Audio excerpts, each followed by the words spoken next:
Bonjour à tous, espérons que ça marche. Si vous nous entendez, écrivez sur le chat.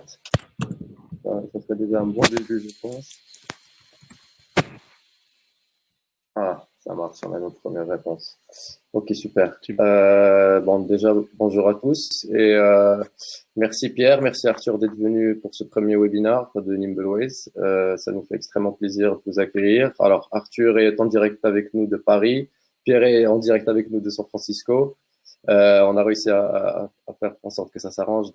Sans plus attendre, je vais laisser les invités se présenter. Pierre, tu peux t'introduire.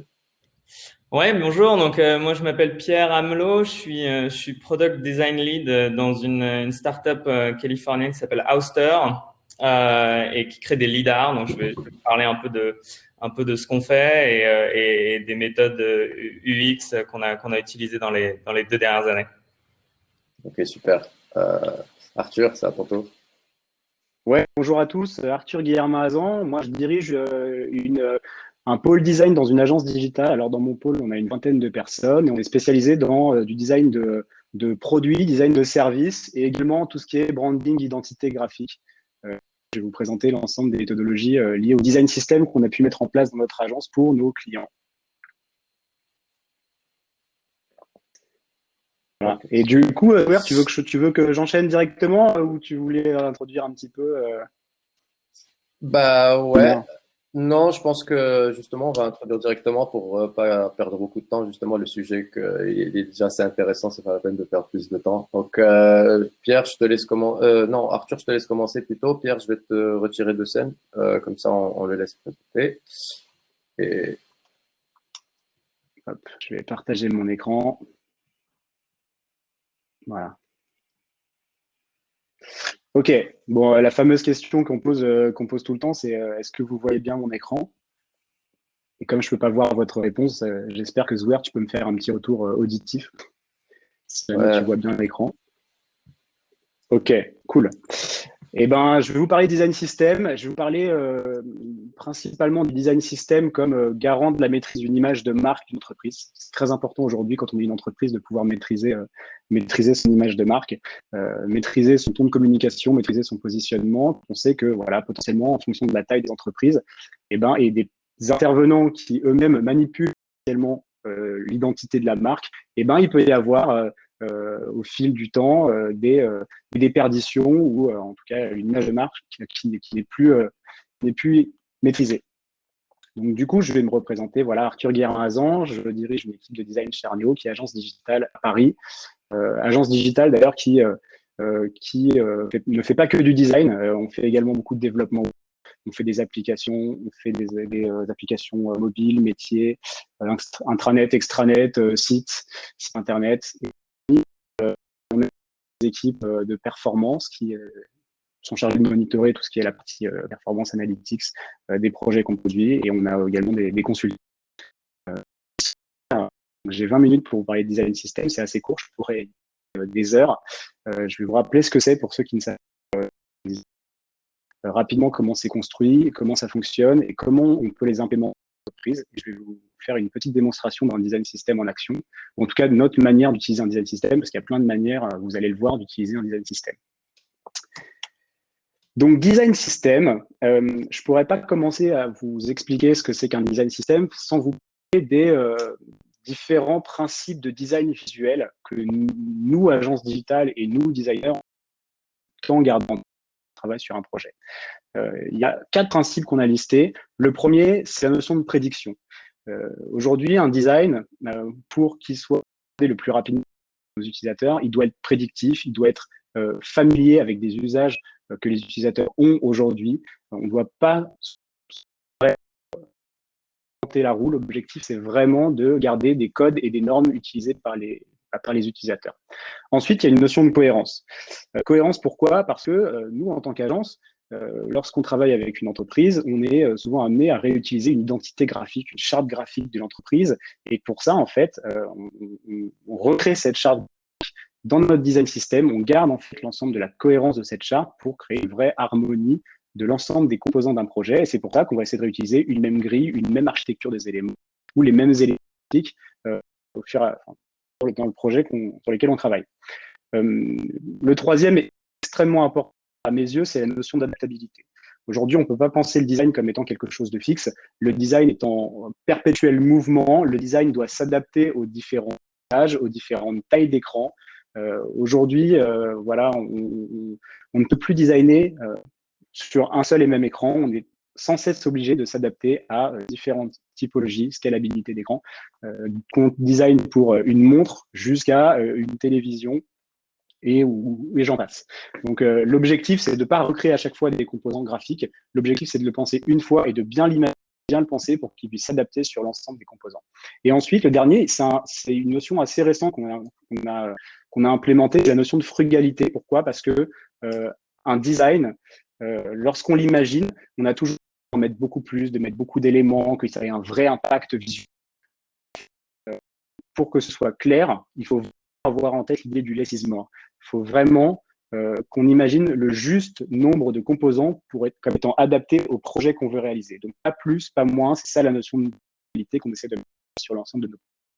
Et donc, ces 4 principes de design visuel, lorsqu'on les applique, on arrive à une certaine maîtrise globale d'une identité de marque, de l'ensemble. Cette maîtrise globale, c'est vraiment la clé, c'est l'objectif final que nous, designers, essaie de tout le temps garder en tête, puisqu'on est souvent designer avec les marketing, on est souvent en amont des projets. La partie conception, on est souvent chargé de construire un projet digital. Et c'est pour ça qu'on se doit de travailler de la meilleure des manières en justement construisant, la partie construction est essentielle puisque les contributeurs à un design system, les collaborateurs qui vont travailler ensemble, doivent pouvoir utiliser chacun ce design system et connaître les différentes contraintes de ce design system. Est-ce que ce bouton peut se placer ici? Est-ce que ce titre peut se placer là? Est-ce que ce formulaire, est-ce qu'il doit comporter un titre? Bref, ça doit être hyper clair et limpide.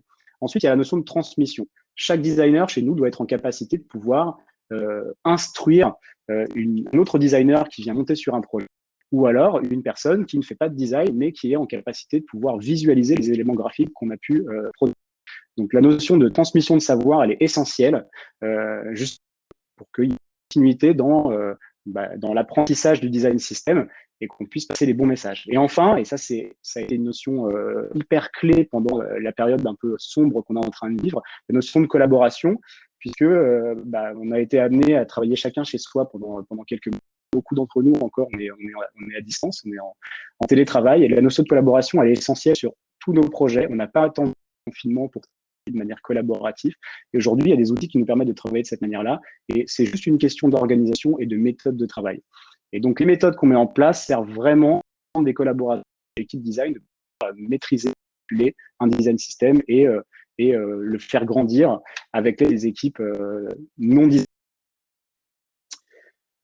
Et donc, maintenant, je vais vous parler de design system. Je vais essayer de vous en donner une définition. Il y a beaucoup de définitions en fait qui existent autour de la notion de design system. Je vais vous donner la mienne. C'est un ensemble de règles globales. C'est un ensemble de composants graphiques dont l'objectif est réellement de pouvoir uniformiser. Et donc, de cette uniformisation, on va créer une certaine harmonie de l'ensemble des composants. Un projet, pour un site internet, pour un produit ou pour l'ensemble d'un écosystème. Et l'écosystème digital, mais en fait, on peut même imaginer qu'un design system peut être utilisé au-delà du digital. Et l'objectif même d'un design system, à la différence d'une charte graphique, d'une identité graphique, d'un document de style guide, c'est que le design system, il est en perpétuelle évolution, il est totalement dynamique et c'est une vraie bibliothèque des éléments du projet. Et surtout, pour la marque, ça va l'aider à maîtriser son image de marque. Je vais vous parler d'un exemple très concret et précis. Il y a quelque temps, une personne qui avait créé l'identité de mon ancienne entreprise a quitté l'entreprise et en fait, avec elle est parti l'ensemble du savoir et de la connaissance liée à la charte graphique qu'on avait créée. Et c'est très embêtant en fait qu'une personne puisse être en capacité de maîtriser l'ensemble d'une charte graphique sans avoir pu en faire une passation réelle à l'ensemble des autres collaborateurs qui restent dans l'entreprise. Bon, avec les systèmes, ça n'arrive plus, puisque le fichier reste, il y a énormément de contributeurs sur un fichier, et surtout, la personne qui a créé la chose transmet son savoir instantanément, et donc, à travers cette notion de design system, on a vraiment une continuité dans l'image du marque. Alors, comment ça fonctionne un design system? Vous connaissez peut-être l'atomic design, c'est des notions qui sont assez, pas anciennes, mais qui ont quelques années déjà. Il se trouve que les designers, pardon, ça fait que très peu de temps qui maîtrisent la notion d'atomic design, alors que nos amis les développeurs, eux, ça fait beaucoup plus longtemps, qui ont cette notion de composants et qui avec composants graphiques pour créer, je sais pas, différentes fonctions qui peuvent être concaténées avec plusieurs éléments. Ou quand on fait une programmation orientée objet, pour ceux qui sont développeurs parmi certains, vous comprenez ce que je raconte. Et les designers, malheureusement, bah, c'est que depuis très récemment qu'ils ont utilisé cette notion. Et je pense qu'elle est essentielle et clé parce qu'on est dans une perpétuelle collaboration avec les développeurs, nous designers, pour qu'un projet voit le jour.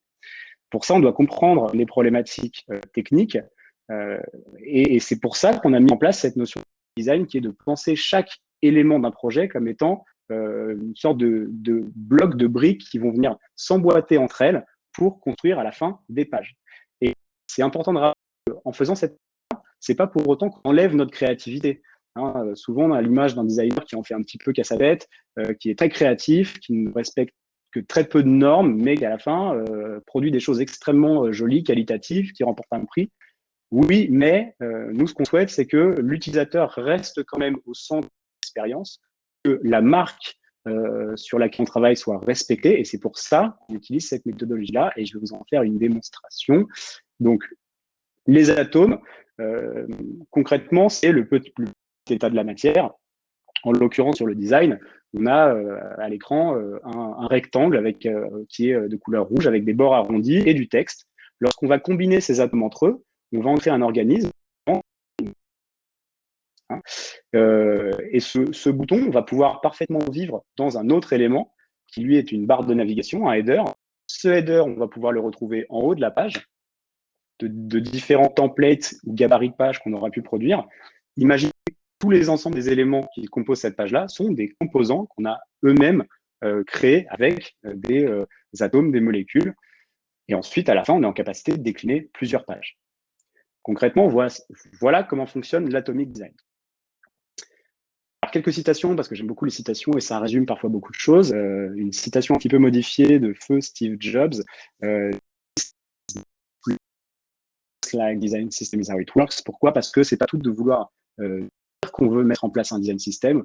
Encore faut-il le construire d'une manière extrêmement intelligente et cohérente pour que déjà toute personne qui puisse arriver sur le projet comprenne ce qu'il faut récupérer et comprenne comment ça marche. Et surtout, pour que finalement, la finalité de pouvoir construire des modèles de documents avec ce design system fonctionne bien et puisse s'adapter au contenu qui est à l'intérieur. Et le papa des design systems, Stephen Hay, qui a écrit We are not designing pages, we are designing system of components. Pourquoi? Parce que lui pense le temps où le designer roi qui imposait finalement un design à un développeur sans vraiment avoir pensé aux différentes contraintes techniques relatives au projet, ce temps-là est révolu. Aujourd'hui, un designer, de par le fait qu'il pense composants, doit anticiper le comportement de ces composants et comment ils vont vivre sur les différentes pages web qu'il va produire. Notamment le redimensionnement des composants, le fait qu'ils soient responsives, le fait qu'on puisse les décliner, qu'est-ce qui se passe quand je mets plus ou moins de contenu, qu'est-ce qui se passe quand cette ligne de texte passe sur 2 lignes. Toutes ces petites choses-là font que c'est beaucoup plus facile aujourd'hui de penser en termes de composants que juste concevoir des pages web. Mettre en place un design system, mettre en place un design system, finalement, c'est pour éviter qu'on perde en légitimité, on perde en affordance graphique et on perde en cohérence l'ensemble des éléments d'un projet. En l'occurrence, là, je prends l'exemple du CRM HubSpot. Plusieurs designers travaillent sur le CRM HubSpot. On peut voir à l'écran qu'il y a une multiplicité de boutons qui sont utilisés. Alors, même s'ils se ressemblent tous, on compte qu'il y a des petites choses qui est différent, on va avoir les couleurs qui sont pas exactement les mêmes, on va avoir des contours qui sont soit présents, soit absents dans certains cas, et en fait, ça, c'est lié au fait qu'il y a pas de design system, finalement, déjà. Il y a un manque de communication entre les équipes de design chez HubSpot, Et surtout, il y a aussi le fait que, globalement, pour ne pas perdre du temps, rapide parfois de recréer un bouton en essayant de ne pas trop s'éloigner de la logique principale de l'identité de la marque. Sauf que, il y a des choses comme ça, et des choses comme ça, justement, c'est typiquement ce qu'on veut éviter en faisant un design system. Donc, tout à l'heure, je vous en ferai une démonstration concrète. Mais d'abord, je vais vous parler de leur implémentation d'entreprise, parce qu'en fonction des entreprises, il est plus ou moins implémenté un design system. Je vais vous parler d'entreprises assez connues qui ont mis en place le matériel design de Google, créé il y a à peu près 10 ans maintenant.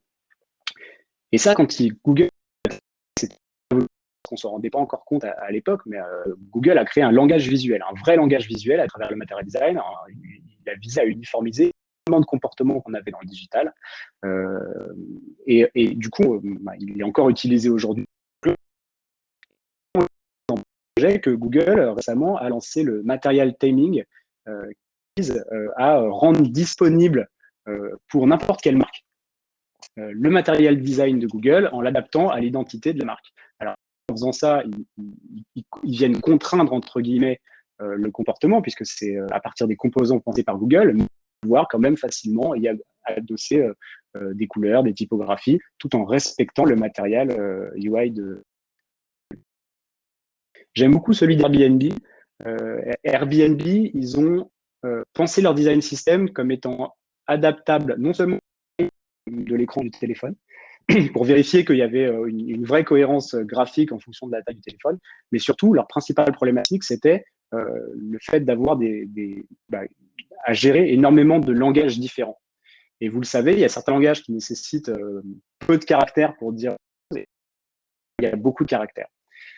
Et donc, le fait d'avoir organisé ce design system pensé pour ce besoin-là, qui est de pouvoir visualiser l'ensemble du même écran, différentes langues, alors permet de vérifier que tout fonctionne bien et que le design system agit bien comme il est censé agir.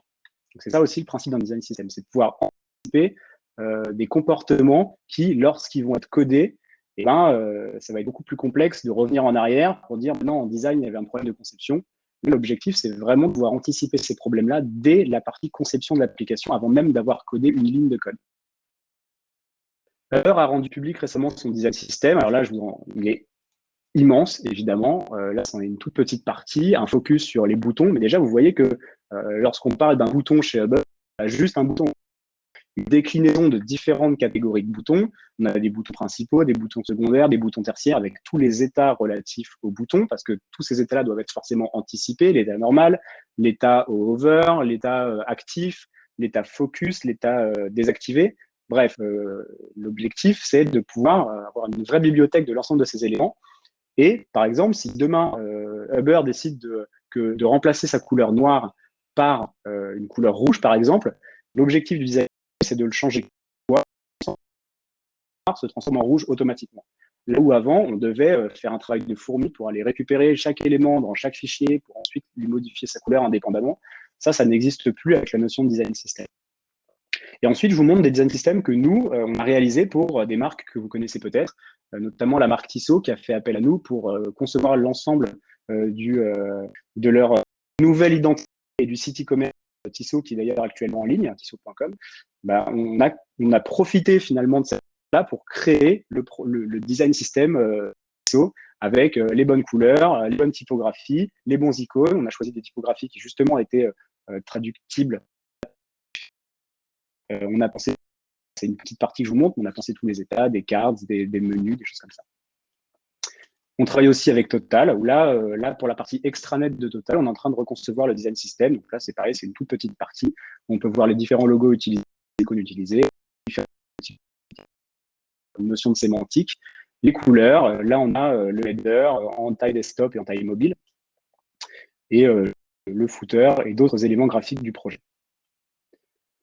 Donc, si vous me demandez, OK, très bien, c'est cool tout ça, déjà, concrètement, ça ressemble à quoi et est-ce qu'on peut avoir une démo? Oui, vous allez avoir une démo. Utilisez votre propre design system, vous, en entreprise, ou pour commencer à en parler et à initier la chose. La première chose à faire, c'est faire un inventaire. Faire un inventaire des éléments graphiques existants parce que, alors, soit vous êtes une startup et vous n'avez pas beaucoup d'éléments graphiques et vous en êtes au tout début et du coup, bah, c'est bien, vous avez peut-être ce travail lors de la création de votre identité graphique, soit vous êtes dans un grand groupe, une grande structure et potentiellement il y a plein de business units qui produisent du design dans leur coin et n'uniformisent pas par rapport à l'identité graphique globale de la marque ou ne respectent pas forcément le document guidelines qui a été envoyé par la com marketing machin. Ça arrive hyper régulièrement. La première des choses à faire, c'est faire un inventaire, se poser, essayer de voir tous les designs qui ont été produits, les qui sont en ligne, les supports de communication et essayer d'uniformiser certaines choses, de dire ok, ça se ressemble, on va essayer d'en faire qu'un seul et même composant, ou alors ça n'existe pas et on le met à la poubelle. Et ça, faut faire ça à la fois avec les couleurs, les boutons, les icônes, les logos, les différents éléments de formulaire, les images, bref, tout élément graphique d'un projet doit être soumis à un inventaire au peigne fin pour déterminer qu'est-ce que vous souhaitez garder ou qu'est-ce que vous souhaitez enlever, puisqu'il y a parfois des doublons, voire plus.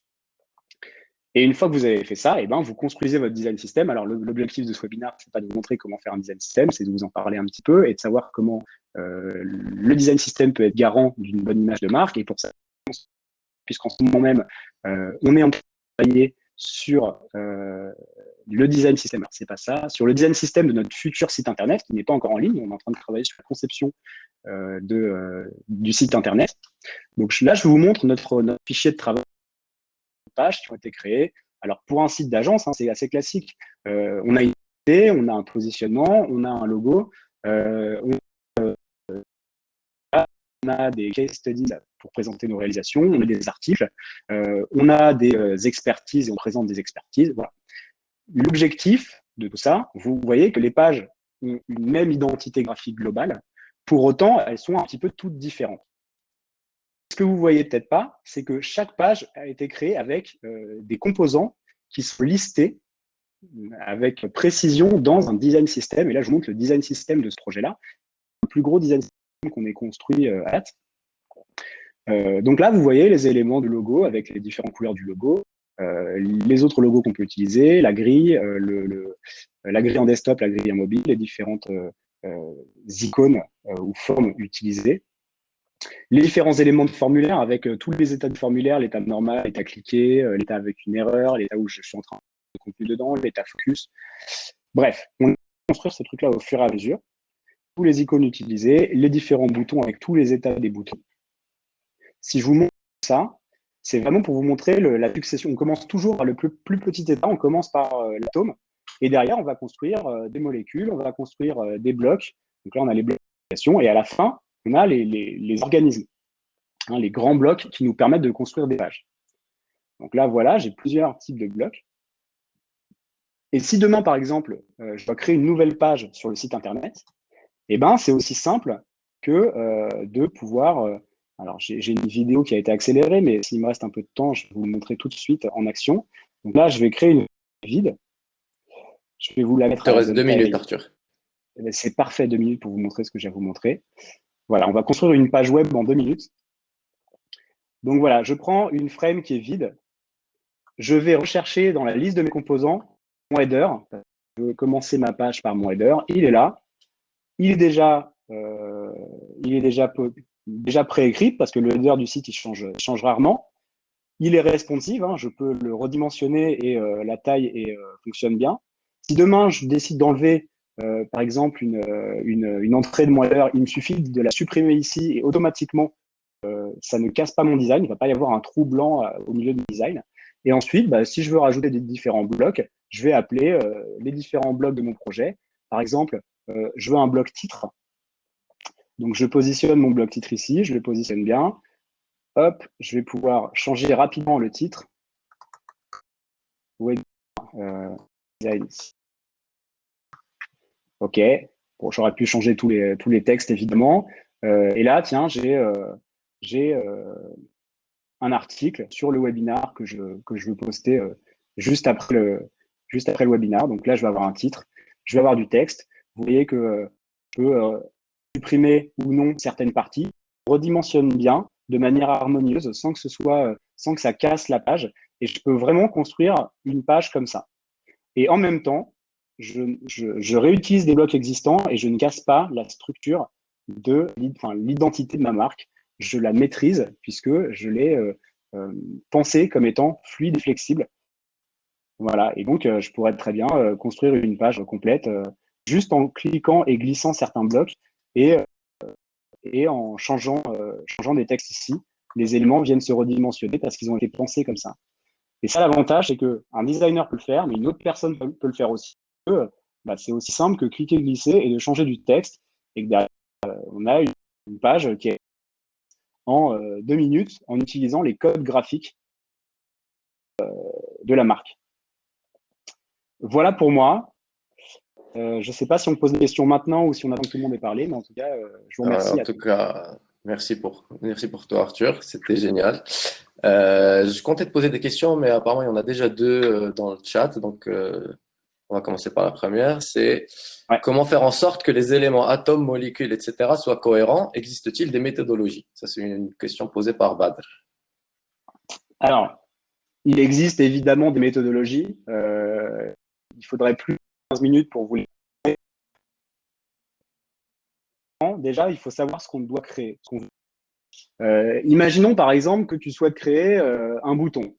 Il faut que tu décomposes ce que c'est qu'un bouton. Il faut que tu comprennes ce qu'est qu'un bouton avant de pouvoir créer un bouton, par exemple. Il faut que tu comprennes qu'un bouton, c'est peut-être un background avec du texte à grandir en fonction de la taille du texte qu'il y a dedans. Et ensuite, ce bouton, quand tu passes la souris dessus, il peut avoir un autre comportement, mais sans casser la structure originale. Et en fait, c'est en sachant comment les choses fonctionnent que tu vas déjà avoir la bonne méthodologie. C'est vraiment réfléchissant comme ça. Et ensuite, après, on utilise des outils qui nous permettent de construire ces choses-là. Utiliser des composants. Donc, le Figma permet d'utiliser, par exemple, des composants avec une notion de master, où lorsqu'on crée un composant master, lorsqu'on va le dupliquer, on va avoir des enfants de ce master-là, et les enfants de ce master-là vont garder le comportement du master. Ça veut dire quoi? Ça veut dire que si demain, d'ailleurs, je peux repartager rapidement mon écran pour vous montrer la magie, entre guillemets, du design system, c'est que vous voyez là, tous les écrans qu'on voit ici, il y a du orange, par exemple. Il y a du corail. Si je décide, par exemple, crier toutes les personnes qui travaillent en même temps que moi sur le projet, c'est percute pour tout le monde, mais si je décide de changer la couleur corail du projet et de le mettre en bleu, vous allez voir que très progressivement, parce qu'il y a beaucoup d'éléments corail, que tous les éléments sont en train de changer en bleu pour tout le monde. Pour tout le monde, y compris pour les personnes qui sont en train de travailler sur le projet. Et il y en a un paquet en ce moment, vous les voyez peut-être là-haut. Il y a beaucoup de personnes qui travaillent sur ce projet-là. Et bon, toutes ces personnes-là vont voir que la couleur corail a été modifiée. Et alors, voilà, ça prend un peu de temps, mais c'est ça, en fait, l'objectif de travailler avec un design system. Là, je le fais avec une couleur, je pourrais le faire avec une typographie, je pourrais le faire avec un blog, un composant. Donc, voilà la méthodologie. C'est vraiment bien penser sa structure de fichier, bien penser son design system pour que derrière, ce soit aussi simple que ça de changer une couleur. Je vais faire CTRL-Z parce que sinon, tout le monde va... Ouais, c'est intérêt. Ouais. En tout cas, je te remercie, Arthur. J'avais une dernière question pour toi avant de passer à Pierre. Je t'enverrai la liste des autres questions que les personnes ont envoyées ici, comme ça tu pourrais peut-être leur répondre après. Mais j'ai vu maintenant, aujourd'hui, on a commencé à parler des design systems dans les startups. Maintenant, on a commencé à avoir des discussions sur les design systems avec des grosses corporates.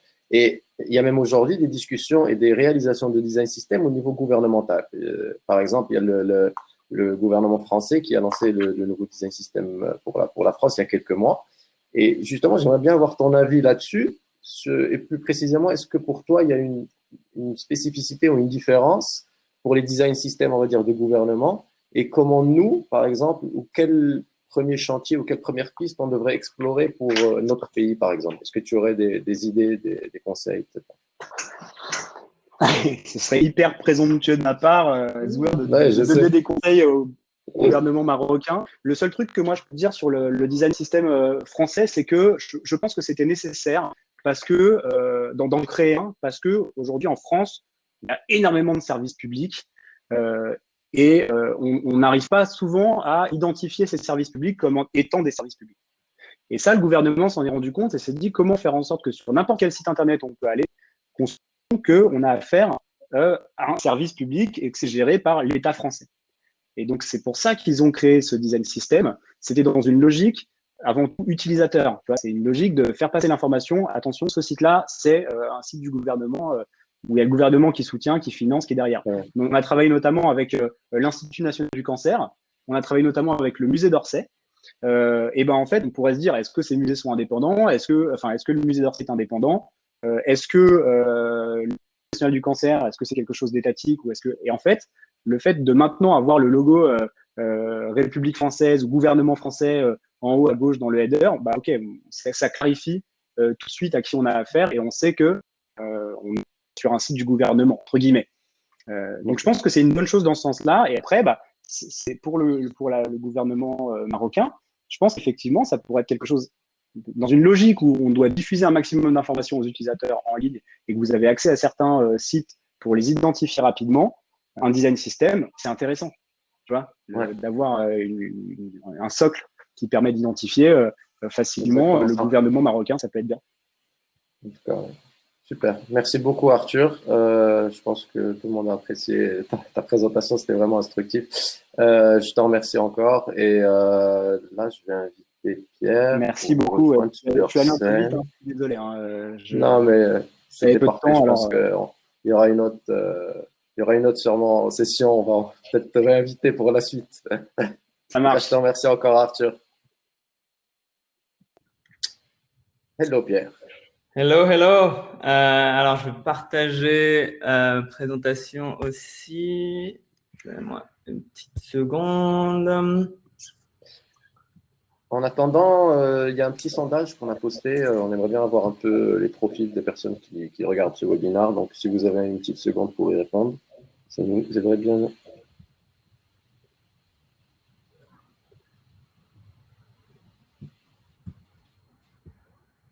Voilà, est-ce que tu vois la presse? Ouais, est-ce que tout le monde voit ça? On va checker ça dans le chat. Est-ce que tout le monde voit la vidéo de Pierre? Yes. Ok, super. Bonjour à tous. Donc moi je m'appelle Pierre et comme disait Zouer tout à l'heure, je viens de San Francisco, de Californie, et je travaille donc depuis 2 ans dans une startup qui s'appelle Ouster. Et en fait, je suis arrivé à Ouster comme le premier employé qui avait une formation en design et en interaction machine. Et donc, je crois que c'était une bonne opportunité pour moi d'essayer de vous montrer comment est-ce que j'essayais de faire adopter un état d'esprit d'UX et de design thinking dans cette startup qui au départ faisait que du hardware, qui avait jamais vraiment créé de software. Et je vais essayer de tirer 5 peut-être conseils ou astuces qui me sont venus à l'esprit quand je repensais à ce parcours dans ces 2 dernières années. Et je vais commencer par vous parler d'Ouster un petit peu. Donc Ouster, c'est une startup qui fait des lidars. Et un lidar, c'est ce que vous voyez à droite sur cette slide ici. Et donc, qu'est-ce que c'est un lidar? Moi, j'aime bien le résumer comme étant une caméra 3D. Donc, un lidar, ça fonctionne avec des lasers à l'intérieur. Et ce que ça fait, c'est que si une caméra, ça vous donne une image 2D de l'environnement autour de vous, un lidar, ça va vous donner un nuage de points en 3D tout autour du lidar à 360. Et donc, Ouster, c'est une startup qui fait des lidars qui sont généralement moins chers que ce qui a été fait jusqu'à présent dans l'industrie et qui sont très petits et compacts. Donc, comme vous voyez, ça tient dans la paume de la main. Donc, je disais, un lidar, ça crée un nuage de points 3D. Donc, si vous mettez un lidar comme ça sur un trépied, sur un parking, voilà ce que ça vous donne. Ça, c'est le retour du lidar. Donc, c'est un ensemble de points comme ça en 3D autour. Donc, je vous la refais. Voilà la scène. Et voilà ce que le lidar vous donne. Et donc ça c'est bien joli, mais donc vous pouvez commencer qu'est-ce que vous en faites de ce lidar? Il y a une application assez commune qui est de le mettre par exemple sur une voiture ou sur le toit d'une voiture. Donc cette vidéo, ça vous montre un lidar de plus haute résolution qui est mis sur le toit d'une voiture. Et là vous pouvez comprendre que c'est intéressant par exemple pour des industries comme les véhicules autonomes. Pourquoi? Parce que un lidar, ça va vous donner, comme c'est un ensemble de points en 3D, ça va vous donner par exemple la distance au piéton qui est devant vous ou la vitesse du piéton. Et donc c'est hyper important pour un véhicule autonome, par exemple, pour pouvoir prendre des décisions. Et donc nous, on fait ces lidars qui sont pas chers et qui sont compacts et qui ont comme ça donnent une haute résolution tout autour du véhicule. Et donc, Ouster a voulu se lancer dans des marchés différents que juste la vente et la production des lidars. Et notamment, ils se sont lancés juste avant que j'arrive, en fait, dans la sécurité routière, et notamment la sécurité routière pour des poids lourds ou pour des gros véhicules. Et notamment pour les camions poubelles, en fait, notamment à San Francisco, aux États-Unis, les camions poubelles sont la cause de beaucoup d'accidents de la route. C'est des camions qui sont en général plus gros, par exemple, que ce que moi j'ai vu en France. Il y a que un chauffeur qui à la fois récupère toutes les poubelles, etc. Et donc c'est un sujet qui est vachement intéressant. Et donc il y avait beaucoup d'accidents. Et Ouster a voulu se lancer là-dedans et a créé une ligne de produits qui s'appelait Fleet Guide, qui a juste été commencée en gros quelques mois avant que j'arrive. Et donc Fleet Guide, ça ressemble à quoi? En fait, on installe plusieurs lidars sur un véhicule. Donc ça, c'est notre van interne. Donc on fixe comme ça, par exemple, 2 lidars à l'arrière et 1 lidar à l'avant. Et si vous combinez les nuages de points qui viennent de tous ces lidars, vous avez une image, un ensemble de points de 3D tout autour du véhicule. Et donc vous récupérez ce nuage de points, vous mettez comme ça ces lidars sur un véhicule avec un ordi, et vous pouvez on peut faire plusieurs choses avec ces points. Mais nous, donc on a développé 2 produits de manière générale. Le premier, c'est un écran qui va être dans la cabine du chauffeur, vraiment, et qui va les aider à voir en 360 en temps réel tout autour de leur véhicule. Et donc ça, c'est le projet, moi, sur lequel où j'étais en charge, à la fois en tant que développeur et en tant que designer. Voilà, je suis arrivé avec un profil hybride de UX engineer. Et une autre chose qu'on peut produire, c'est on peut récupérer ces points 3D, et si jamais il y a un accident, on peut rejouer la scène à distance, par exemple sur l'ordinateur du manager de la flotte de véhicules, pour revoir exactement ce qui s'est passé dans l'accident. Mais aujourd'hui, je vais me focaliser sur vraiment l'expérience de construction et de définition de ce qu'était cet écran et cette vue à 360 autour du véhicule. Et donc, comme je disais, je vais essayer de tirer 5 plus ou moins conseils et plutôt chronologiquement de ce qui s'est passé dans ces 2 dernières années. Et le premier conseil que j'ai pour vous, et qui est peut-être, qui peut peut-être paraître évident, mais qui est peut-être la pierre angulaire du design thinking ou de l'expérience utilisateur aujourd'hui, c'est de se dire que vous n'êtes pas l'utilisateur. Vous qui créez un produit, moi, même les managers, les clients, dont les employés sont les chauffeurs. En fait, personne ne connaît vraiment l'expérience d'un chauffeur. Il faut vraiment aller observer ses utilisateurs pour éviter de faire des erreurs coûteuses.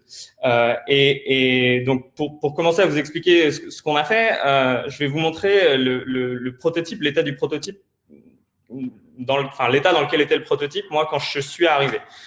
Donc, voilà à quoi ressemblait l'écran. Donc, on l'avait installé dans un des camions poubelles. Ça avait été codé pendant 2 mois par notre équipe. Et donc, voilà à quoi ça ressemble. Vous avez une forme grise au centre qui est censée représenter le véhicule, et puis vous avez des formes tout autour qui sont censées représenter les dangers autour. Et malheureusement, voilà. Donc, moi, quand je suis arrivé, c'était hyper important pour moi de m'asseoir à côté de ce chauffeur. Et voilà les retours que j'ai eus. Donc, c'était pas très encourageant. C'est pas très clair, la couleur, les formes elles bougent beaucoup, et en gros le retour de ce chauffeur, c'était plus ou moins de dire que son management essayait de s'occuper en fait, et que c'était pas, donc voilà, donc pas terrible, et donc c'était hyper important de voir ça et de voir qu'on n'allait pas dans la bonne direction. Et donc un conseil que j'ai pour vous, c'est d'essayer de réfléchir sur les hypothèses que vous avez avant. Donc c'est observer vos utilisateurs, mais surtout essayer de voir les biais les biais que vous pouvez avoir en réfléchissant à un produit. Et donc je pense que l'équipe avait fait plusieurs hypothèses en créant ce prototype-là. Le premier, c'était de se dire qu'en fait les chauffeurs ils voulaient voir s'il y avait quelque chose proche de leur véhicule. Voilà, c'était un peu ce qu'on se disait en créant ce qui s'était dit en créant un prototype comme ça. Le deuxième point, c'était de se dire qu'un nuage de points venant d'un lidar, c'est nouveau et c'est trop complexe à comprendre en fait. voilà, les chauffeurs de camions poubelles, ils sont pas forcément très techy, par exemple, et donc c'était de se dire, un nuage de points, ça va être trop complexe, et donc on va essayer de le simplifier et de faire des formes. Et le troisième point, en fait, on m'a dit en arrivant, Pierre, il faut que cet écran, quand tu le codes, il faut faire en sorte qu'il s'arrête si jamais on dépasse une vitesse trop élevée. Donc, au-delà de 10 km/h, par exemple, il faudrait que l'écran s'éteigne parce que ça va être une distraction pour les chauffeurs. Donc voilà, des hypothèses qui sont valides, pourquoi pas. Mais le problème, c'est qu'elles n'ont pas été vérifiées. Et moi, ce que je pense, c'est que elles étaient vachement basées en fait sur l'expérience de ce qu'il y avait autour de nous, donc des véhicules de particuliers, par exemple, qui ont des radars de proximité. Et donc ça, c'est plus pour un cas de se garer, par exemple. Et donc vous voulez savoir si vous êtes proche de l'arrière de votre véhicule, par exemple, ou des côtés. Mais le problème, c'est que, et c'est ça qui a été hyper important, c'est en allant, donc moi je suis allé m'asseoir à 3 heures du matin avec plein de camions poubelles pendant 1 mois, avec différents types de camions, différents types de routes, etc. Et donc en fait, ils me montraient comment ils conduisaient et les challenges qu'ils avaient. Et le problème qu'ils avaient, c'était pas vraiment de savoir, ils sont pas en train de se garer et de faire des manœuvres tout le temps. Leur gros problème, c'est qu'ils ont un énorme véhicule et en fait, ils veulent savoir ce qui est autour de leur véhicule. Quels sont les dangers qui sont autour d'eux. Ils veulent pas juste savoir s'il y a une voiture garée près de leur véhicule. Ils veulent savoir s'il y a un cycliste qui arrive, s'il y a un piéton, s'il y a une voiture qui essaie de les doubler, etc. Et donc, c'est un changement assez important. Le deuxième point, c'était en leur montrant des nuages de points. En fait, vous avez vu la vidéo avant, on a une résolution qui est telle que les gens arrivent à comprendre ce qui se passe dans un nuage de points. Et donc on peut améliorer ça, par exemple, en colorant les points qui venant du sol plutôt en gris, etc. Mais en fait, c'était plutôt pas vrai. Les gens arrivent à comprendre ce que représente un nuage de points venant d'un lidar. Et le troisième point, en fait, en regardant comment les chauffeurs utilisaient leur caméra de recul, je voyais qu'en fait, leur caméra de recul, elle était toujours présente et elle était toujours allumée. Et en fait, ils l'utilisaient même sur l'autoroute. Pourquoi ? Parce que quand vous avez un très gros véhicule avec des miroirs convexes des deux côtés, c'est assez difficile d'estimer les distances que vous avez avec le véhicule, par exemple dans la voie d'à côté, si vous voulez changer de voie sur l'autoroute. Et donc, ils utilisaient leur caméra de recul pour voir la distance au véhicule derrière eux. Et donc ça, c'était un peu une réalisation pour se dire que, et ce qu'ils nous disaient, c'est que non, l'écran, ils veulent l'avoir tout le temps allumé, même aux hautes vitesses, mais ils veulent pouvoir jeter un coup d'œil pour voir les distances autour d'eux. Donc voilà, donc c'était hyper important comme ça d'arriver et de pendant 1 mois de se dire bon, on a fait des hypothèses, elles étaient a priori elles étaient pas bonnes, et donc il va falloir changer de direction. Et c'est seulement en m'asseyant à côté de chauffeurs pendant longtemps donc j'avais la chance d'avoir accès à nos clients et aux chauffeurs, mais c'est que comme ça que je suis arrivé à cette conclusion, et assez rapidement, en quelques semaines, en 1 mois peut-être. Et le deuxième point que je voudrais vous faire, c'est bon, qu'est-ce que vous en faites ? Donc on savait qu'on allait dans une mauvaise direction, mais il fallait des résultats. On avait déjà un prototype dans un camion, et donc la question, c'est dans quelle autre direction est-ce qu'on allait ? Et moi, je trouve que, ça a été hyper important de faire des prototypes très rapides et de pouvoir les tester très rapidement pour prendre les bonnes décisions, pour savoir ok, dans quelle direction est-ce qu'on doit aller maintenant. Et donc, comme j'ai un profil assez hybride de développeur et designer, ce que j'ai fait, c'est que je suis allé récupérer des données. Donc, on est allé conduire sur notre van interne dans Chinatown, à San Francisco, avec plein de piétons, plein de voitures. Et avec ces données que j'ai récupérées, j'ai créé une dizaine de prototypes, des vidéos en fait, de ce à quoi l'écran pourrait ressembler. Donc voilà, et comme vous voyez, il y a beaucoup de manières avec lesquelles on pourra représenter un prototype. Donc je brainstormais, je faisais des petites critiques avec l'équipe pendant 1 semaine ou 2. Mais en gros, voilà, avec quelques semaines, je suis arrivé à plusieurs vidéos pour aller les tester avec les chauffeurs. Et donc, ce qui était important, c'est d'essayer de recréer, en testant avec les chauffeurs, un milieu de conduite.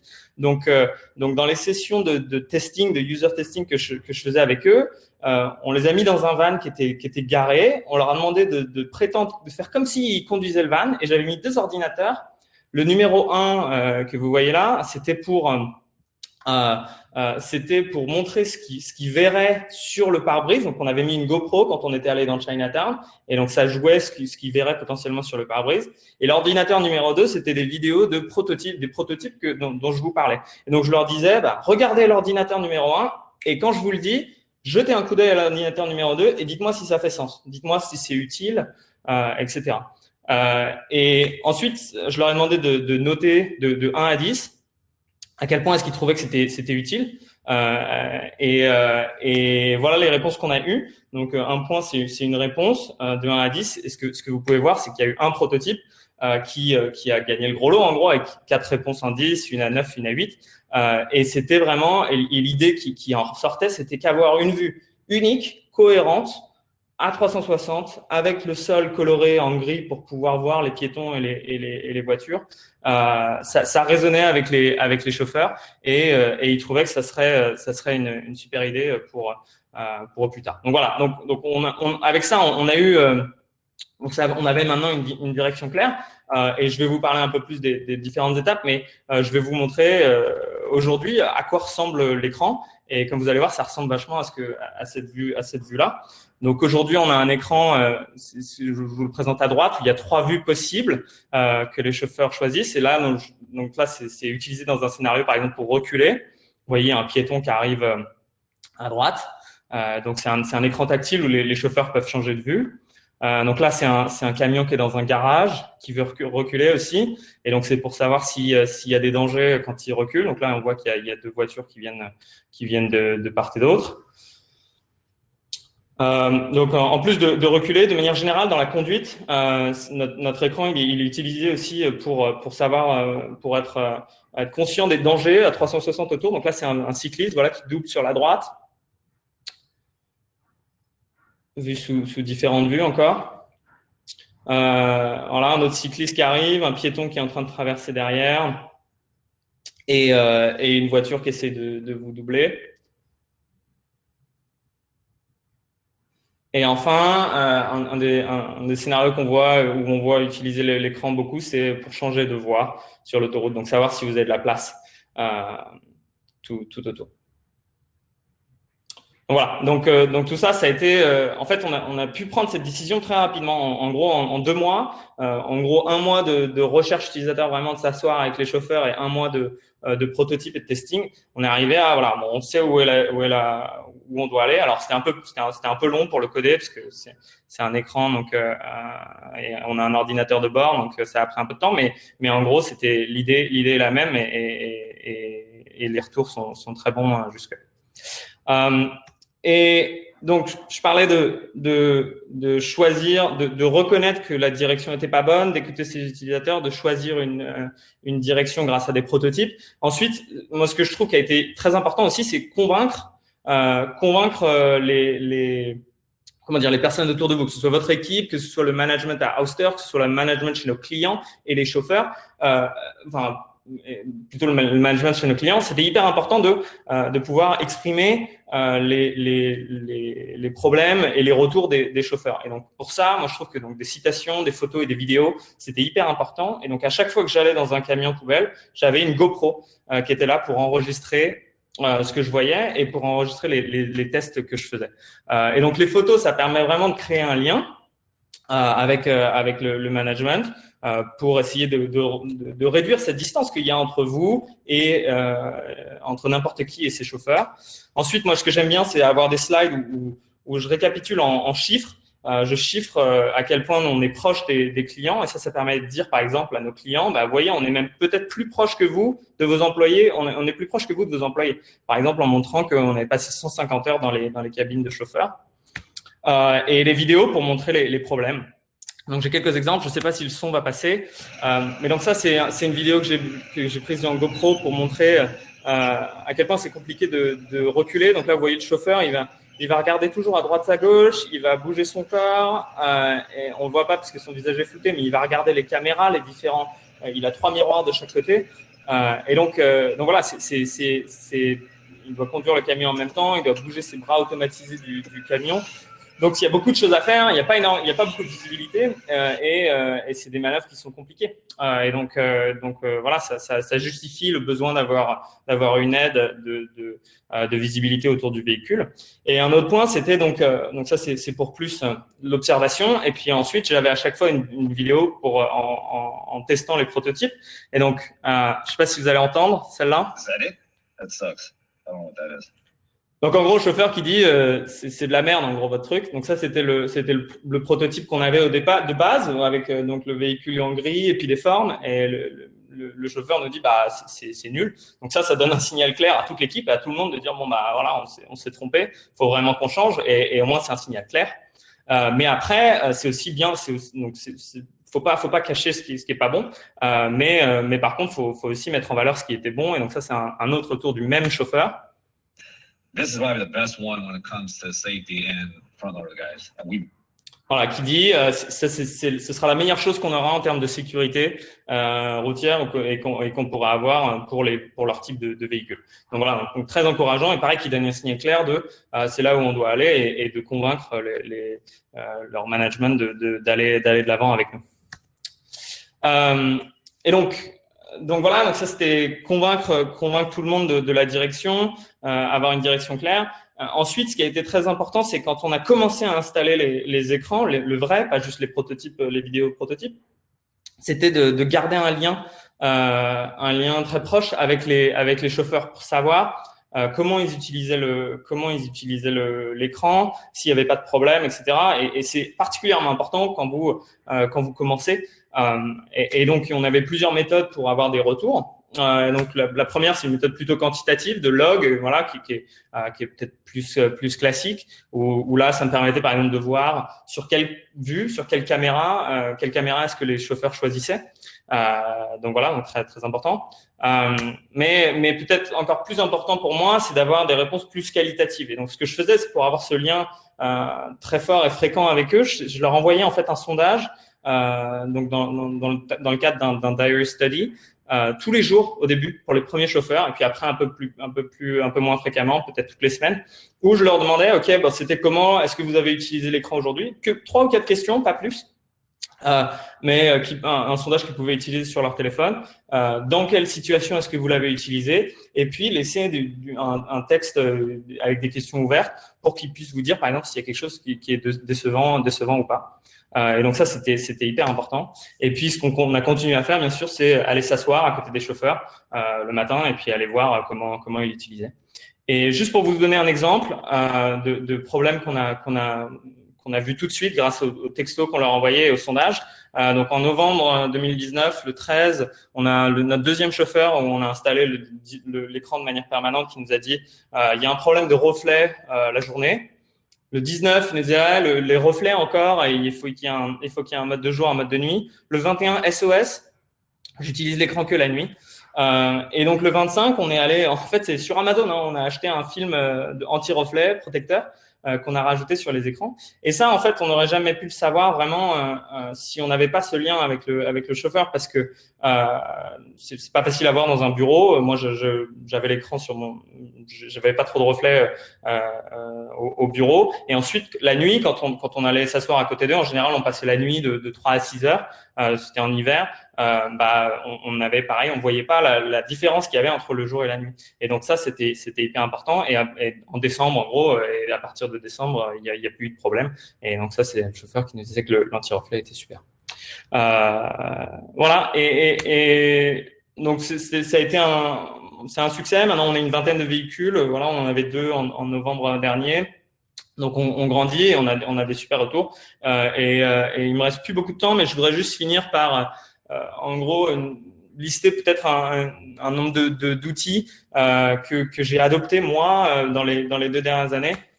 Et si j'ai un conseil pour vous, c'est aussi de se dire qu'il faut juste se lancer, faut aller lire. C'est super important pour moi de lire des blogs de design. Il y a UX Collective par exemple sur Medium que je trouve qui fait des très bons articles.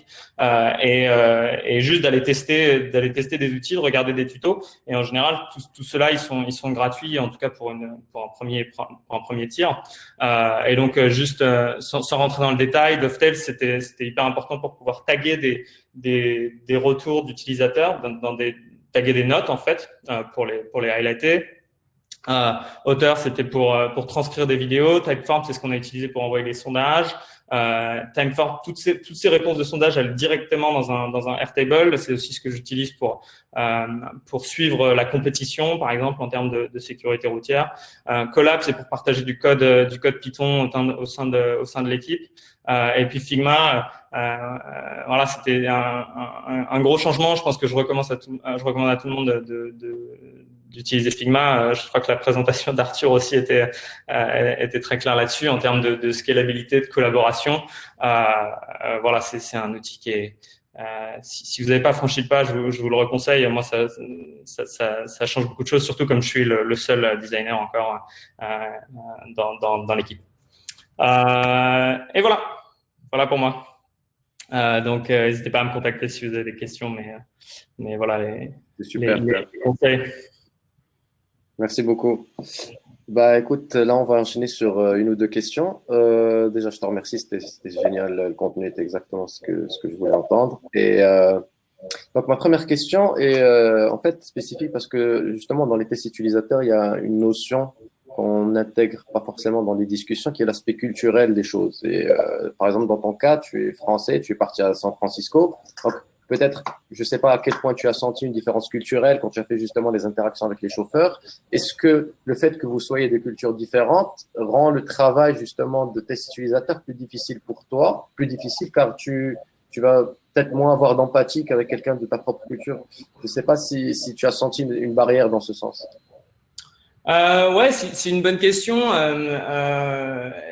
Il y a plusieurs choses déjà. Il y a je pense que j'arrivais avec mes notions préconçues de ce qu'était un chauffeur de camion poubelle, par exemple, parce que moi j'ai vu en France.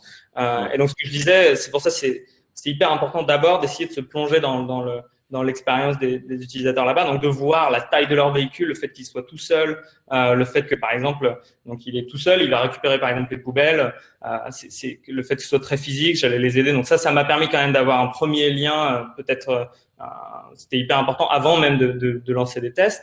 L'autre point, c'est peut-être ouais, il y a un aspect de la langue ou même de créer un rapport avec voilà, moi j'aime bien quand on commence un test et essayer justement de créer un lien de confort, de sécurité dans la session pour que les personnes les utilisateurs puissent être honnêtes. Et c'est vrai que là, par exemple, moi je vois donc j'ai mon PM maintenant qui fait quelques entretiens et je vois il commence à parler de football américain par exemple ou choses comme ça. Donc c'est vrai que c'est pas toujours évident, mais c'est important. Donc voilà, je sais pas si c'est une réponse concrète, mais en tout cas essayer de trouver des liens. C'est vrai que c'est très important pour qu'il y ait cette relation dans le test ensuite. Super. J'avais une dernière question pour toi qui nous a été posée par Adil Page. Je vois bien des applications avec de l'intelligence artificielle, par exemple détecter et mettre en valeur les éléments critiques dans le nuage de points comme un piéton. Est-ce que le fait de rajouter de l'IA change l'approche pour construire l'user experience? C'est une très bonne question et déjà pour le premier point que des applications et notamment de détecter et de mettre en valeur les éléments critiques, c'est dans notre roadmap en fait. Hein. On a une équipe de, je disais, Ouster c'est plus une équipe de hardware, on a une grosse équipe de software aussi qui bosse sur les applications du lidar. Donc ce qu'on peut faire avec un lidar, c'est on peut détecter comme ça des objets. On peut aussi créer des cartes 3D. Donc on va pouvoir créer une carte 3D de San Francisco par exemple. Et ça, c'est important pour des véhicules autonomes. Donc oui, ça va être dans moi, ce que j'aimerais voir, c'est qu'on puisse colorer les piétons, avoir des alertes potentiellement pour représenter les dangers d'une manière encore plus précise pour les chauffeurs. Est-ce que ça change l'approche pour construire l'UX? Oui, alors je pense que c'est un peu, je vais pas pouvoir rentrer dans le détail. Moi, j'ai pas beaucoup d'expérience là-dessus. Je pense que ça change parce que vous n'avez pas forcément, c'est moins prédictif. Il faut savoir qu'il peut y avoir, faut designer pour des erreurs potentiellement parce que vous savez pas, on sait pas exactement comment l'algo va se prédire. Après, je pense que malgré tout, il y a une hyper importante composante UX là-dedans qui est de se dire, voilà, on a ces données maintenant, par exemple de détection. pour moi, la question, ça va être qu'est-ce qu'on en fait? Comment on les colore? Est-ce que ça va devenir une distraction sur l'écran parce que j'aurai trop de couleurs? Si j'ai une alerte, par exemple, si j'ai une alerte, ça va peut-être qu'on veut faire un signal audio, mais dans ce cas, faut pas que ça devienne une distraction, pareil, parce que si vous avez des faux positifs, c'est terrible si on fout des alertes pendant que vous conduisez. Voilà, donc oui, beaucoup d'applications, mais en tout cas les mêmes principes de base qui sont de se dire comprendre comment l'algo va fonctionner, et puis comment on peut le mieux adapter dans le contexte d'un chauffeur qui va conduire. Voilà. Ok. Super, merci encore Pierre. Je pense que c'était bon pour les questions. Merci à tous d'être venus pour ce premier webinaire. On est content, je pense qu'on va en faire un deuxième prochainement en fonction de la demande des gens. Mais en tout cas, je vous remercie tous d'être venus. C'était très sympa. Merci à Pierre, merci à Arthur. On reste en contact pour la suite des épisodes et au revoir et bonne soirée. Merci. Bonne soirée.